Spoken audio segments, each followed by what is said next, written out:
अस्सलाम वालेकुम JTD में खुश आमदीद। बिस्मिल्लाहिर्रहमानिर्रहीम। अच्छा जी, आज मैं आपको कद्दू और चिकन पकाना बताऊंगी। कद्दू कैसे पकता है मज़े का। घर में अमूमन कद्दू जब भी पकता है जी बड़ा इस चीज़ का इशू खड़ा हो जाता है जी, मज़े का नहीं सब्ज़ी बनी। तो कद्दू आप यकीन जाने ऐसे जैसे मैं बता रही हूँ, अगर ऐसे बनाएंगे तो घर में बच्चे भी बड़े भी सब शौक़ से खाएंगे। सब्ज़ी अगर घर में अगर खिलानी है, ज़ाहिर है सब्ज़ी बच्चों के लिए बड़ों के लिए घर में ये बहुत ज़रूरी चीज़ है। लेकिन अगर आप सब्ज़ी को इस तरह करते हैं कि वो अच्छी तरह ना पके, तो ज़ाहिर है जिसका जायका अच्छा ना हो तो वो कैसे बच्चे या बड़े कैसे खा सकते हैं।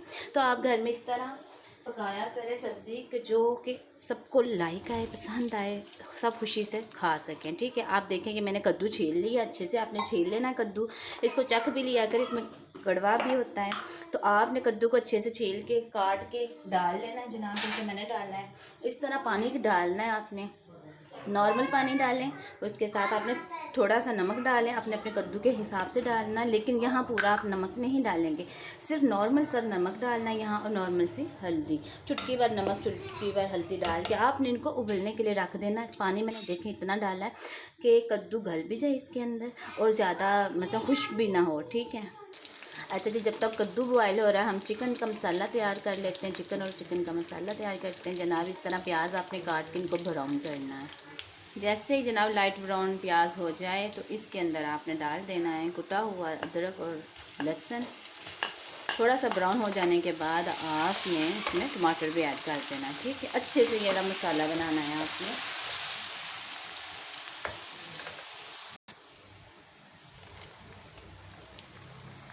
अच्छा जनाब, अब आपने इस मसाले में नमक मिर्च हल्दी वगैरह आपने अपनी मर्ज़ी से ऐड कर लेनी है, अपनी क्वांटिटी के लिहाज से कि आपका कद्दू आपका चिकन कितना है। ठीक है, अमूमन मैं आपको बता दूं कि एक साथ ही ना शुरू किया करें कि जल्दी से ज़्यादा डाल दीजिए पूरी हो जाए, क्योंकि अगर आपका नमक हल्का होगा तो वो और खाना पक जाने के बाद चखने के बाद भी ढल जाएगा। अगर आपकी मिर्ची कम होंगी तो क्या होगा, इसका आप मसाले में ब्लैक मिर्च ऐड करके उसके साथ अपना कवर कर सकते हैं, या फिर वो आप सब्ज़ मिर्च होती है वो आप साथ खा सकते हैं। निकालना मुश्किल हो जाता है, बाद में डालना आसान है। नमक हो मिर्च हो कुछ भी हो वो बाद में डल जाती है, लेकिन आप शुरू में कम डाला करें। मैं यहाँ क्वांटिटी इसलिए नहीं बताती, आपने जितना बनाना हो उस हिसाब से आप डाला करें। अगर कम में या ज़्यादा है तो वो आप खुद अपना देख लिया करें कि आपका नमक मिर्च कितना आपको अपने खाने में डालना है। अच्छा जी, अच्छे से ये मसाला आपका बन जाए, इसमें आपने अब चिकन डाल देना, उसको अच्छे से घाल लेना आपके इसके अंदर मसाले के अंदर। तो जनाब हमारे कद्दू घल रहा है, अच्छे से इसको भी गाल लेना, ये ना हो कच्चा हो, आपने अच्छे से रखना। वैसे घरों में अमूमन हर चीज़ सारी साथ डाल के जी रख दिया जाता है खाना ऊपर, पक गया है जी, बच्चे ये कोई अंदर चीज़ है नहीं है क्या है, इस तरह ना किया करें। घर में प्रॉपर एक खाने का अहतमाम किया करें। प्रॉपर घर में खाना बनाने के लिए आप टाइम दिया करें खाने को, अच्छा सा खाना तैयार करने के लिए। ज़ाहिर अगर हम थोड़ा सा टाइम लगाएंगे तो खाना अच्छा बनेगा, अच्छे से भूनेंगे, भूनते ही जायका अच्छा आता है खाने में। आप हर काम इस तरह ना किया करें कि बस अब फटाफट में हो जाए, सब छोड़ दिए और इकट्ठी चीज़ें डाल के। कद्दू आप इस तरह पका के देखें, घर में हर फर्द को पसंद आएंगे, आपके घर के बुज़ुर्गों को बच्चों को इंशाल्लाह ज़रूर पसंद आएगा। तो आप एक बार इस तरह करके देखें। टाइम ज़रूर लगता है थोड़ा, लेकिन अच्छा खाना बन जाता है। सब्ज़ी भी हमारे घर के बड़ों को तभी पसंद आएगी, बच्चों को भी, जब हमने अच्छी पकाई होगी। अच्छा जी, देखें माशाल्लाह ये कितना प्यारा मसाला भुन गया चिकन का, और कद्दू भी जनाब हो गया तैयार। अच्छा मैं कद्दू का आपको दिखाऊं, ये देखें कद्दू का पानी देख लें कितना है। आपने अब इसको या तो चम्मच से मैश कर लेना या आप ग्राइंडर में ग्राइंड कर लें। ये देखें जनाब, मैंने कद्दू को मैश कर लिया है। ये देखिए इतना इतना आपने भी कर लेना इस तरह मैश। ठीक है, बिल्कुल लिक्विड भी नहीं बनाना। अच्छा जी, अब हमने इसके अंदर कद्दू को कर देना ऐड। ठीक है,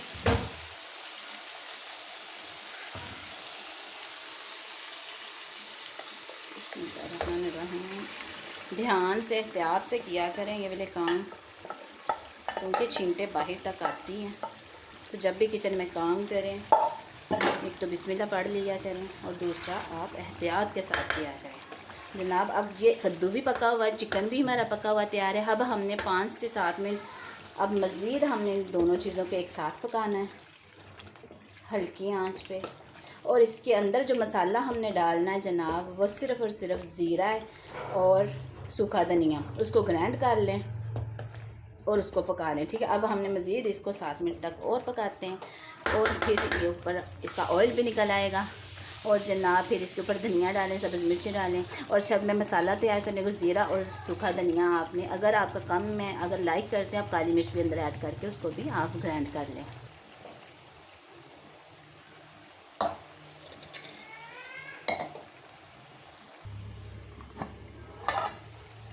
माशाल्लाह जी माशाल्लाह। आप देखें कि मेरा माशाल्लाह कितना प्यारा कलर आ गया है। तो जनाब इसमें आप धनिया डालें, इसमें आप सब्ज़ मिर्ची डालें। अच्छा, अगर आपने ऑयल कम यूज़ करना इस्तेमाल करना है तो मैं आपको बताऊं, आपने जब भूनना है चिकन, तो चिकन में जो ऑयल आता है आपने वो अलहदा कर लेना है, ठीक है। वो आपने अलहदा करके आपने किसी कटोरी वगैरह में किसी बर्तन में डाल लें। जैसे ही 7 मिनट आपके कंप्लीट हों, इनको साथ मिक्स दोनों को करके दम लगाने के 7 मिनट कंप्लीट हों, तो आपने फिर वो ऑयल इसके ऊपर डाल देना। नॉर्मल से ऑयल में भी आप सारा ये पका सकते हैं, ठीक है। तो ये देखें, आप ट्राई करें, घर में अच्छा खाना बनाना हो तो थोड़ा सा बस भून के अच्छे से पकाओ तो घर में सबको पसंद आता है। तो अच्छा खाना खाना जनाब, ये वैसे भी हमारे नबी सल्लल्लाहु अलैहि वसल्लम ने भी पसंद किया है। तो ये कद्दू वैसे भी उनको, यही हमने बड़ों से भी सुना है कि उनको बहुत पसंद है। तो ये जिस तरह मैंने पकाया आप घर में ट्राई करें एक बार, मुझे यकीन है सबको पसंद आएगा माशाल्लाह। मैंने बहुत दफ़ा इस तरह पकाया माशाल्लाह, सबको बहुत पसंद आया। ओके जी, अल्लाह हाफिज़।